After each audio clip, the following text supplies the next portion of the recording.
All right. Yeah, so- We have it, Mr. Hong. Mr. Hong. He is not going to be soaked in curry. He's fully into Koay Teow. He's going to be soaked in Koay Teow, not curry. But the reason why we're here is because iconic Penang dishes. Right. Penang Char Koay Teow. There is nobody who doesn't know. இந்த ஊர்ல ஒருத்தருக்கும் Penang Char Koay Teow சொன்னா புரியாம இருக்காது. அதுக்குன்னு ஒரு பணப்பூர் இருக்கிறதா? அங்கேருந்து வந்து every weekend they come and clog up the island because of that, right? So நிறைய இடம் போய் வைரலா போயிருச்சு. Many restaurants all over the place. I come here because Mr. Hong has been here for 4 years. Yep. But my restaurant has been here for 3 years. Right. So, and we are all located in the same locality in Tanjung Tokong, right? Fiber Shankar is at Straight Ski, and Mr. Hong is in Desiran Sri Tanjung, which is the market in Sri Tanjung, which is about 10 minutes away, nearby. Yeah. So anybody who comes from Penang knows that fighting traffic to go into town is made that drama. So for a long time, where do I find good char kway teow around here? And then one day I accidentally found him. Alright. And then bila saya mari ya, saya makan berapa pinggan. And then you come in, and then you eat the 2 plates. First plate is normal, and the second is well, not enough. And then I go, hey, boss, I cook the 10 ringgit for you. Okay, now I can do. No, why cannot finish with 1 plate? Yeah. Always do 2 plates. 2 plate, yeah. The second plate is 10 ringgit. Extra what? Extra what? Extra the bio pork. This is the magic. This is the magic. This is the pork lard. You cook really fantastic char kway teow with the pork oil and also with the lard. I'm told that Mr. Hong actually comes from a generation that makes Koay Teow. Well, interesting, right? So sudah sekarang berapa tahun? 4 tahun ke? 4 tahun. 4 tahun saja. Ya. 4 tahun saja. Ya. Sebelum ni kerja mana? Saya kerja Harvey. Tapi saya kerja Harvey shop. Sebelum you ajaib. Bukan. Dia punya grandmother. Grandmother is army dulu. Yeah, so I know food, so I sales from the. I working from the Harvey shop. So the grandmother asked to do, Yeah. he don't want to do. Oh. I don't do. Do. No, I want to be glamorous. This is char kway teow. Yeah. What for? Yeah. Jadi what hardware shop? You kerja apa? Salesman ah?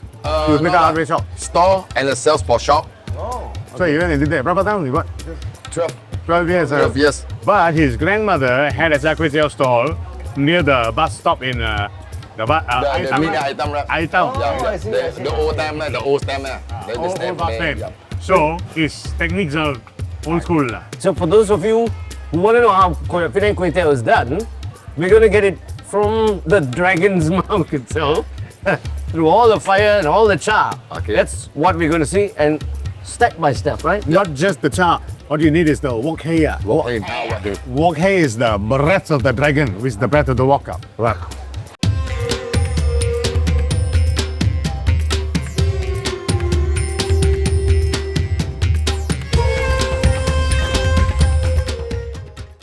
That's the thing. First thing you do. Smell it, right? Can you smell the wok hei or not? Oh, yeah. This is the wok hei. Yes. So what I'm supposed to Tanam the tanam the kerang inside a little bit. Okay.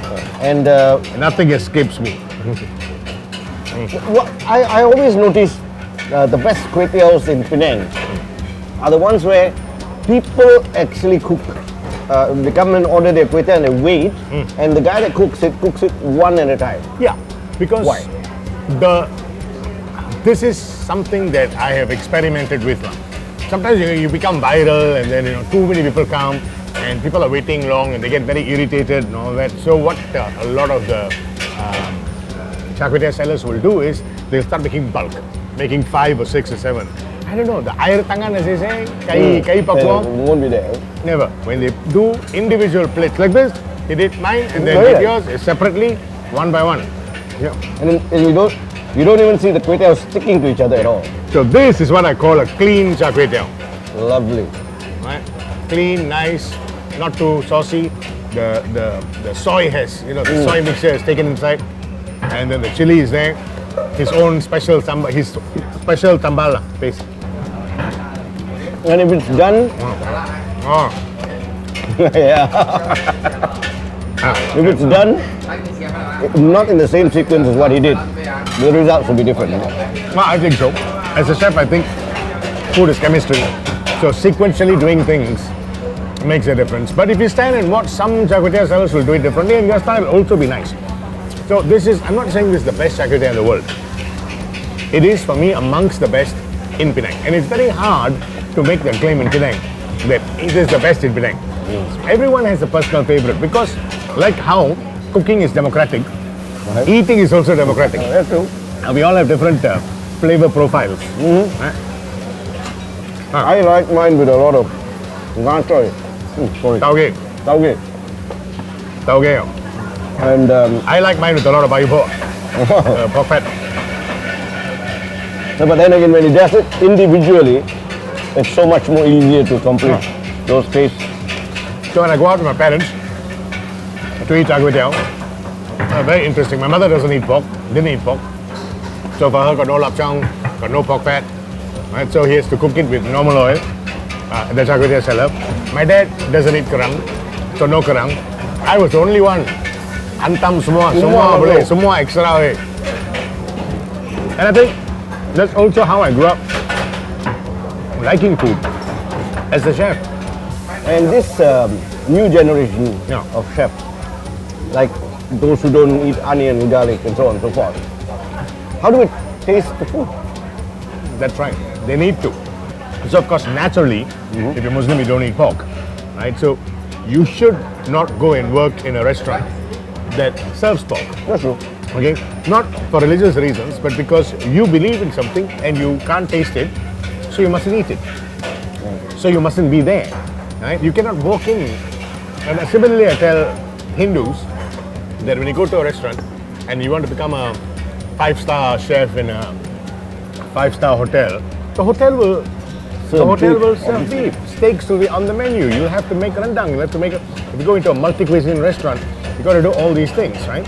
So I generally tell chefs, if you have certain aversions or certain foods that you don't eat because of allergies and certain food that you don't eat because of your religious beliefs, then you must find restaurants that are suitable for you to work and a line that is suitable for you to work, because the most important thing about cooking is tasting. Yeah, I mean, Somebody like him, pedigree also. Okay, his grandmother was a Char Koay Teow seller. He can smell it and he knows. But I'm guarantee you, he's tasting his chili at home. He's tasting his sauce at home. The right mix, he'll put it, he'll taste it. But he's not tasting the Char Koay Teow as he's cooking, because it becomes rote now, standard. Keep on doing it again and again and again. yeah, you must be doing a few hundreds a day, right? Yeah, for sure, for sure. Like you say, if we are Hindus and they are against beef and so on and so forth, and how are you going to try your oxtail soup? How are you going to try your steak So sauce and then so you have to on? go to a non-beef restaurant environment, right? Or you must realize that you're going to lose out on a lot of things. And your head chefs will eventually say, cannot promote this fella, cannot take this girl any further. Right? So working in the chef industry is very hard. It's very, very hard, especially since we all do social media stuff. And then people see you eating beef and they go like, Oh, கோயிலுக்கு போறேன் ஆனா மாடு சாப்பிடுறியோ bring your religion to your, and this is the polarizing nature of the world. நீ என்ன வேணாலும் பண்ணிக்க, என் ரூட்ல வந்து டிஸ்டர்ப் பண்ணாம இருந்தா போதும். நீ நல்லவனா, எனக்கு பிடிச்சவனா, நான் உன்னை நல்லா பார்த்துக்கிறேன். நான் உனக்கு நல்லவனா, உனக்கு பிடிச்சிருக்கா என்னைய, நம்ம கூட்டாளி ஆயிடுவோம். அதுல வேற நீ தான் இந்த மாதிரி தாடி வச்சிருக்க. It's like exactly coming in both of us sitting here. பாத்தியா என் தாடி எப்படி கச்சிது மாதிரி ஸ்டைலா இருக்கு. இதுதான் அசிங்கமா இருக்கு. அப்படி சொல்லலாமா? Of course. And that's the kind of nonsense that people talk, You want to eat whatever, eat whatever. You don't want to eat, don't eat. that's true. Yeah, but we're going to do an Indian twist, am I right, sir? Well, we'll do an acceptable Indian version, which has got no pork. No pork. Because we don't serve pork at the restaurant by Shankar, so we're going to do no pork. So there'll be no bayu pork, there will be no lapchang. But there will be a replacement. Replacements that we'll use. Alright. And then we also don't use the pork lard. Instead, I'm going to experiment with nehi machan, nehi, RKG ghee. So you would definitely love it. You check the recipe out and make sure you try it. Yeah? And if you want not so busy, very pleasant, more than above average Char Koay Teow. In fact, I think a really good tasting Char Koay Teow, this is what I call my everyday Char Koay Teow, then come to Call Me Fire. It has nothing to do with this fire. It's called me fire. Call Me Fire, Mr. Hong. Yeah. Mr. Hong, thank you. Thank you, sir. Thanks a lot. Alright, when you come to Penang, if you do not try the Kway Teow, then you something wrong lah. Char Koay Teow. Char Koay Teow. Penang Char Koay Teow. Right. So that has to be done. But then again, there are so many versions of it. Different people cook it differently. Generally, any Char Koay Teow you find in Penang, across the board, I am a little bit biased because I am from Penang. So for me, any Char Koay Teow here is better than any Char Koay Teow anywhere else. Okay, for that I have to not disagree because that's the total truth. Generally, they fall into two brackets, right? Okay. One is you have a clean Char Koay Teow. A clean Char Koay Teow. Yeah. Then one more is a dirty Char Koay Teow. What's a clean Char Koay Teow and what's a dirty Char Koay So Teow? for me, very simple. You take the Kway Teow. If you lift the Char Koay Teow, you lift the noodle. If it's clean and then it's there's nothing sticking to it. Nothing sticking to it. There's a clean Char Koay Teow, and that's very, very nice. Okay. It's a very nice way. So I know some really nice restaurants, cafes, hawkers that do it. Right? Then you have a dirty Char Koay Teow. Dirty Char Koay Teow is when you lift it up, the egg will stick to it. All sorts of the sauces will stick to it, and for me that's a dirty Char Koay Teow. Even in Kuala Lumpur, Fire Grill, my other restaurant there, before we closed it, we had Penang Char Koay Teow. So I carried a lot of dishes I got a there. bone to pick with you. Yeah. I know you had that, and that was one of quite a popular dish in your Yes. restaurant in KL. Yes. Why is it you don't do it here? But those days you used to like all the time. Everybody used to be able to order your Right, hotel two with things. nice. Two things. First thing is the restaurant in Kuala Lumpur was called the Fire Grill. It was a different kind of restaurant, it's a fusion restaurant. Here it's Fire by Shankar. It's a Malaysian Tamil experience. Oh, that's why a different Shankar lah. No, different Shankar. No different Shankar, same Shankar only, but doing different type of food. Like you know the difference or not? Different fire. Yeah. Okay. It's different cuisine, essentially. That's the first thing. Secondly, why would I want to come to Penang and do Char Koay Teow and fight with all my friends who are hawkers here? Cannot be done. That's true. These are the champions. Nobody can beat our Char Koay Like, Teow. yeah, it's like going to Sicily and saying I'm more Sicilified than you. So No point. No point. we to do agree. that. Yeah. I'm going to show you how I do mine, which is a little bit Indian, right? So because I'm not fighting and arguing with the Chinese Char Koay Teow. So today's dish is Shankar and Ram chef's Indianized version of Char Koay Teow. All right. So sambal, sauce, and wok hei. So We'll try and get the three things. what do we do first? First thing is we get the sambal going. Sambal, and we make the sambal from scratch. I want a bit of hot water. I'm going to pour this in here, and I'm Hey. going to call my head chef, Brandon, my arachine, because my head chef is half Chinese, half Indian. Chine, come Chine, you're making the sambal for me. Inside here, we are making a nice batch of it.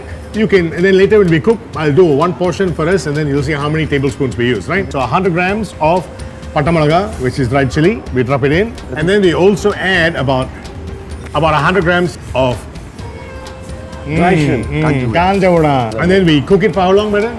About 15-20 minutes. So now we put everything in and we blitz it. And we blitz it also with some onions. This is when we add our Trichis chili powder. This one eyeballing it. Alright, let's have a look now. Let's see. Should be fine. Ram, smell this. Definitely. That's me. Born with a big nose, man. Oh, my gosh. Ooh, mama. You dare not. Oh, of course. Not ready. It's not ready. But Good, nice. the flavors are there. You know, usually you use oil to just cook through the sambal a little bit. But I'm going to use the liquid gold, which is RKG ghee. Oil, ghee, lard. It's just a different version. Nice. Okay, so now we cook this down, and all we're doing is we're getting that raw taste away, and then we intensify the chili. So you want to cook this for about 15 to 20 minutes, And you until want to it get comes this there. color. Okay, Brandon, thank you very All right, much. thank you. That's the sambal part. The chili part. Next part is to get the sauce. Okay, what's Oyster this? sauce. This one is just straightforward 2 tablespoons. Put it together. I want Please. it. 2 tablespoons of Soy sauce. soy sauce. 1 tablespoon of oyster sauce. And 1 more tablespoon of fish sauce. Nampla. Nampla. Absolutely. So now you need a good, well-seasoned wok. Chini sati. Chini chatti, sir. Chini It's called chatti. a china sati. Chini sati. When I was growing up, I thought, what's a chini wok?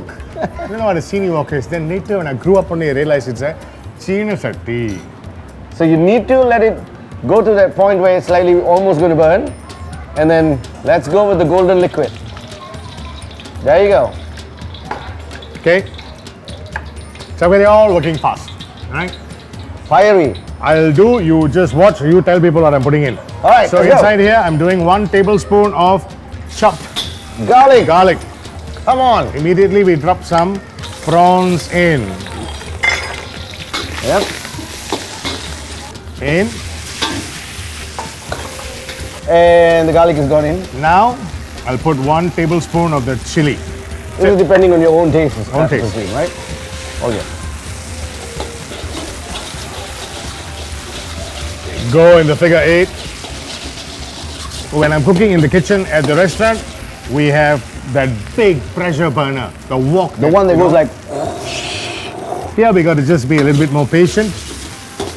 does that make a difference? Huge difference. That's when you get the wok hei, the breath of the dragon. Now, The breath of the dragon. we shall add 1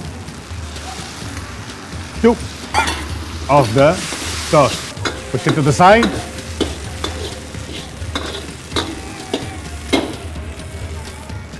And Drop an then, egg.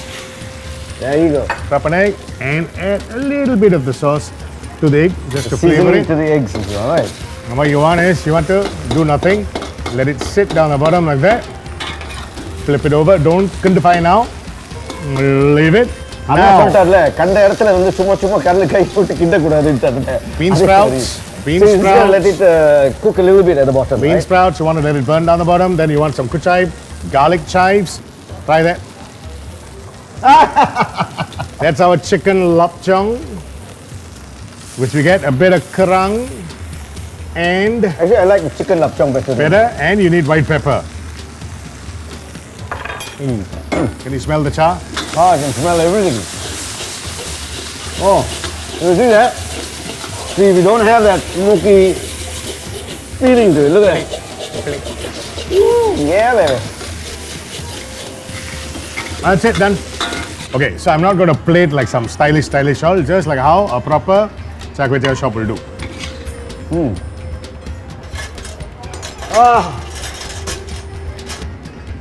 Mango pickle. Come here. Oh, Everything up there. I mean, you know, it's not a Penang style, a Hokkien no, style, I Char Koay Teow, love this. but it's approximates that whole thing, right? I love this. So, this is what being Malaysian is all about. There's no one person who says, this is my food, my food, my food. Everybody has got a food history, right? And we're very, very proud of our food history. But as evolution happens, as we experiment with new things, we come up with new ideas. So this is my Char Koay Teow, Penang style, Indian style, mixture style, Shankar and Ram style. Ciao! All right.